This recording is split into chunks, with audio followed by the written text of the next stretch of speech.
Hello दोस्तों, मैं हूं डॉक्टर आनंद गंगवार एम्ब्रोशिया होम्यो की तरफ से। और आज हम इस वीडियो में बात करने वाले हैं दांत को यानी कि रिंग वॉर्म को आप 15 से 20 दिनों में इसको जल्दी से जल्दी कैसे ठीक कर सकते हैं। मैं बताऊंगा कुछ होम्योपैथिक दवाइयाँ जो मैं अपने क्लिनिक में अपने बहुत सारे मरीजों को देता हूं और उसके मैंने बहुत रिजल्ट्स देखे हैं, जिससे आप भी 15 से 20 दिन में अपना रिंग वॉर्म या दांत को ख़त्म कर सकते हैं। सबसे पहले हम बात करते हैं ये दांत रिंग वॉर्म है क्या। एक्चुअल में इसका जो मेडिकल टर्म का नाम है उसे हम बोलते हैं टीनिया। टीनिया जो है वो 3-4 तरह का हो सकता है। जैसे पहला जो टाइप होता है वो होता है टीनिया बार्बी। आपने देखा होगा या सुना होगा, हम बोलते हैं बार्बर इच। इसमें क्या होता है कि दांत कई बार ये जो दाढ़ी के हिस्से हैं या यहाँ कहीं भी जो हमारा दाढ़ी का हिस्सा होता है यहाँ पर हो जाता है। जब भी हम बार्बर शॉप में जाते हैं, नाई की दुकान पर जाते हैं, तो क्या होता है कि अनहाइजीनिक ब्लेड्स या अनहाइजीनिक उस्तरे या टॉवल्स का जब हम इस्तेमाल करते हैं, क्योंकि ये जो बीमारी होती है एक दूसरे से फैल जाती है बहुत जल्दी, तो ये फंगल इन्फेक्शन हमें वहाँ से लग जाता है। तो कई बार यहाँ पे दाद होके और जितने भी यहाँ के हेयर होते हैं आसपास के, वो हेयर जो है वो ख़त्म होने लग जाते हैं, वहाँ का हिस्सा खाली होने लग जाता है। दूसरे टाइप का होता है टीनिया कैपिटाइटिस, यानी कि जो हमारा हेड है, ये कैप हेड में अगर कहीं कहीं देखा होगा आपने बच्चों को, मोस्ट प्रोबेबली जो छोटे बच्चे होते हैं किशोरावस्था के या उससे छोटे, उनमें भी देखने को बहुत ज़्यादा मिल जाता है कि हेड पर ये रिंग वॉर्म बन जाते हैं।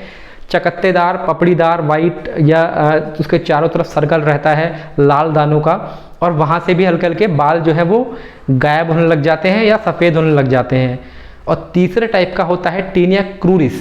क्रूरिस में क्या होता है, आपने देखा है कि जहाँ जहाँ पे स्किन के फोल्ड्स होते हैं, जैसे ये हमारी बगल है, अगर जो बगल का फोल्ड्स होता है, और उसके अलावा अगर अपर फोल्ड्स की बात करूं तो नेक फोल्ड में हो सकता है, और फीमेल्स में ब्रेस्ट के जो नीचे के फोल्ड्स होते हैं उसमें, या फिर जो जांघों का बीच का हिस्सा होता है वहाँ पे जो फोल्ड्स होते हैं, और जो आपके कोहनी के फोल्ड्स होते हैं, इसके इस तरह के जो फोल्ड्स होते हैं जहाँ पर बहुत ज़्यादा पसीना आता हो, नमी बनी रहती हो, और फंगस के लिए बहुत ही लाभकारी जगह, मतलब फंगस उगने के लिए बहुत ही फेवरेबल स्पॉट्स ये बन जाते हैं, और वहाँ पे फंगल जो है इन्फेक्शन बहुत जल्दी हो जाता है।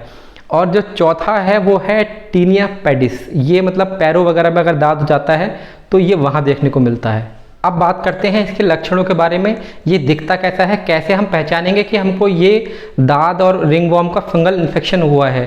पहली चीज़ तो ये कि ये जब स्टार्टिंग इसकी शुरुआत होती है बनने की, तो छोटे छोटे लाल दाने बनने शुरू हो जाते हैं, और उसमें होती है शुरू इचिंग के साथ बर्निंग, यानी कि जलन शुरू हो जाती है। और फिर धीरे धीरे क्या होता है कि ये एक दानों का सर्कल के रूप में, जैसे आपने कोई रिंग देखी होगी, रिंग के सर्कल के रूप में ये आकार ले लेता है। सर्कल थोड़ा टेढ़ा मेढ़ा भी हो सकता है, थोड़ा बड़ा भी हो सकता है, और बहुत सारे सर्कल्स हो सकते हैं, जो जैसे बहुत सारे बादल आ गए हों उसके आकार के बहुत सारे सर्कल्स हो सकते हैं। और मोस्ट प्रोबेबली जो है सबसे ज़्यादा होने वाला जो टीनिया है वो टीनिया क्रूरिस है। जो ये फोल्ड्स वगैरह होते हैं उन फोल्ड्स में ही सबसे ज़्यादा होता है, और कई बार इसमें इचिंग इतनी इंटेंस हो जाती है कि जलन बहुत ज़्यादा होती है और फफोले जैसे पड़ जाते हैं, मतलब उससे पानी निकलना, पानी का रिसाव तक हो जाता है, या फिर पसीना बहुत ज़्यादा आता है तो उस पर्टिकुलर जगह से बहुत ज़्यादा स्मेल आने लग जाती है। तो ये होता किन किन लोगों को है, एक तो जो लोग दूसरों के कपड़े यूज़ करते हैं, दूसरे के टॉवल्स यूज़ करते हैं, या फिर जानवरों को हाथ लगाते हैं, अपने हाथ नहीं धोते, 2-3 दिन तक अंडरगारमेंट्स वगैरह वही सेम पहनते हैं, या फिर गीले पहन लेते हैं, और मोस्ट प्रोबेबली सर्दियों में आपने देखा है कि कपड़े सूख नहीं पाते तो उनको हल्का सा ही ड्राई करके और तुरंत पहन लिया जाता हो। तो सर्दियों में क्या करना चाहिए कि अगर अंडरगारमेंट्स अगर धूप प्रॉपर नहीं मिल रही है तो उसको गर्म प्रेस से सुखाना चाहिए, और अगर हम अपने अंडरगारमेंट धोते हैं तो घर के अंदर उसे नहीं सुखाना चाहिए, जबकि उसे हमें प्योर और प्रॉपर सनलाइट में सुखाना चाहिए, ताकि जो कपड़ों में अगर कोई फंगल इन्फेक्शन रह गया है तो वो प्रॉपर तरीके से ख़त्म हो सके। अब बात करते हैं इसकी होम्योपैथिक मेडिसिन के बारे में।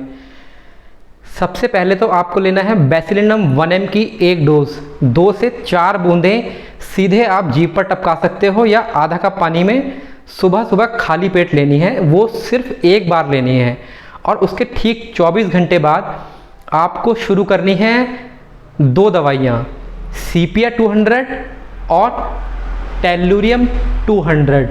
इन दोनों दवाइयों की 4 से 5 बूंदें आधा कप पानी में सुबह, 4 से 5 बूंदें आधा कप पानी में दोपहर को, और 4 से 5 बूंदें आधा कप पानी में ही शाम को, 3 बार ये आपको लेनी है। इसके ऊपर कोई सी भी फंगल या एंटी फंगल क्रीम नहीं लगानी है। सिर्फ और सिर्फ उसमें आप या तो नारियल का तेल या फिर नॉर्मली उसको थोड़ा सा मॉइस्ट रखने के लिए सरसों के तेल का उसका प्रयोग कर सकते हैं।